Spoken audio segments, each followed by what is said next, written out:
Hello everyone, welcome back to our channel. Now we are solving question number 5 A part. मैंने जो है description box में PYQs attach कर दिए हैं, तो आप PYQs जो है वहाँ से PDF आप चेक कर लेना, ठीक है। ये सारे वहाँ पे मिल जाएंगे और नोट्स भी हैं पोस्ट सेक्शन में, आप जाके देख सकते हो। तो आप नोट्स भी रिवाइज़ कर लो और ये PYQs भी देखते रहना, ठीक है।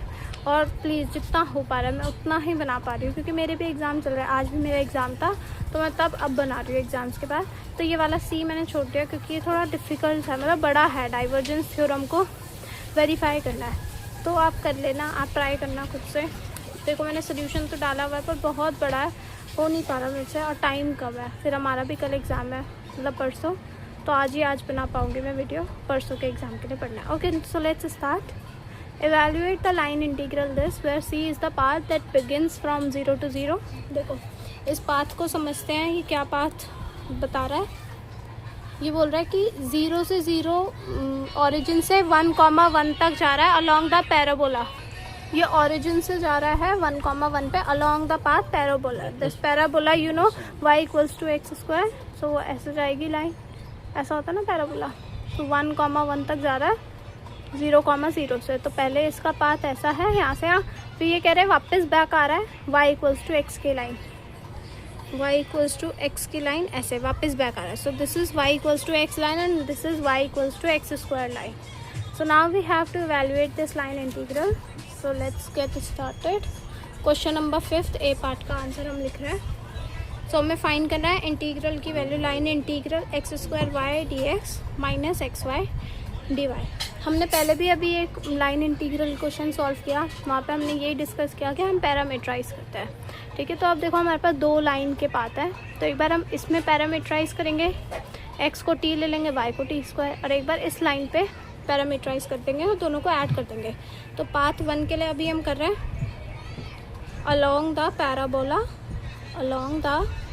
Parabola y equals to x² which is from 0,0 to 1,1। So हम क्या करेंगे बताओ, let x equals to t and y equals to क्या आ जाएगा, t² आ जाएगा। अब देखो x 0 से 1 तक जा रहा है, तो t भी कहाँ जाएगा। सो t इज़ मूविंग फ्रॉम 1 से 0, ठीक है। t की भी तो लिमिट्स देखते हैं, क्योंकि अब हम x और y में डील नहीं करेंगे, अब हम t में डील करेंगे। dx किसके बराबर है, dx is equals to dt and dy is equals to 2t dt, ठीक है। Just now substitute the value here. So we are getting line integral at c। अब तो c 0 से 1 ले लेंगे। x² is t², y is t², dx is dt and minus t, y की t² and dy is 2t dt। Okay, so इसके बाद ये बनेगा t to the power 4 and this will become minus 2t the power minus, हाँ minus का 2, 2 minute, हाँ line integral अब तो डायरेक्टली लिख सकते हैं। 0 से 1 तक जा रहा है हमारा t, so this is t to the power 4 dt minus 2t to the power कितना आ रहा है ये, हाँ this is minus 2t to the power 4 dt। So this is 0 से 1 minus t to the power 4 dt which is equals to minus t to the power 5। 0 से 1 पे लगाना है। अब माइनस है तो पहले हम 1 की लिमिट मतलब पहले हम 0 की लगाएंगे फिर 1 की लगाएंगे, ठीक है। सो आंसर विल बी -1/5, ठीक है। या डायरेक्टली लगा तो पहले 1 की लगाइए 0 पे तो 0 ही होगा, तो -1/5।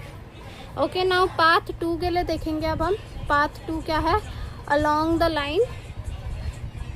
Line y equals to x, और वो कहाँ से कहाँ जा रही है, फ्रॉम 1,1 टू 0,0। अब y इक्वल्स टू x है, तो अब आप क्या करोगे, let x equals to t and y equals to t, ठीक है। अब t की वैल्यू कहाँ से कहाँ, देखो x जब 1 है तो t भी 1 है, और जब x 0 है तो t भी क्या है, 0। तो t की वैल्यू 1 से 0 है, मतलब हम t को पहले लिमिट हम 1 से 0 लगाएंगे, ठीक है। तो अब हम करते हैं dx इक्वल्स टू dt हो रहा है, and D Y equals to D T हो रहा है, ठीक है।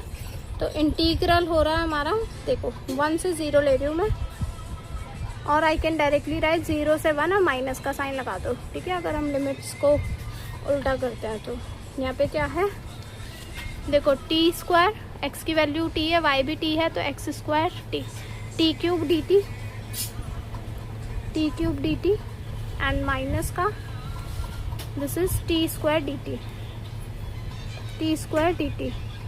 Put the integrate T to the power 4/4 minus T का क्यूब बाय 3, एंड लिमिट कहाँ से कहाँ लगानी है, 0 से 1 पे, मतलब 1 से 0, 0 पे डालेंगे तो वो तो माइनस ही होगा, मतलब कुछ नहीं आएगा। फिर माइनस करते हैं 1 की लिमिट लगा के, विच इज़ 1/4 माइनस 1/3। इसका आंसर क्या आएगा बताओ, दिस इज़ 1/12, प्लस का 1/12 आ जाएगा हमारा। सो अब हमारा जो इंटीग्रल है, सो दोनों को पाथ को ऐड कर देंगे, दोनों पाथ से जो हमारा इंटीग्रल आया X square Y D X minus X Y D Y, which is equals to minus 1/5 plus 1/12 which is equals to 7/12 minus 7/12, ठीक है। आई होप सो आपको ये क्वेश्चन समझ आया होगा, ठीक है। Like share and subscribe, and कोई भी डाउट हो तो आप हमें कमेंट सेक्शन में बता सकते हैं, हम आपको वहाँ पे रिप्लाई ज़रूर करेंगे, ठीक है। आप वहाँ पे पूछ लेना, कोई भी डाउट आए, कोई स्टेप समझ ना आया, कोई स्टेप क्यों हो रहा है, उसका रीज़न कुछ जानना हो तो प्लीज़, अगर यहाँ पे एक्सप्लेनेशन में थोड़ा कम रहता हो तो आप कमेंट सेक्शन में बता देना, ओके। सो मिलते हैं नेक्स्ट वीडियो में नेक्स्ट क्वेश्चन के साथ।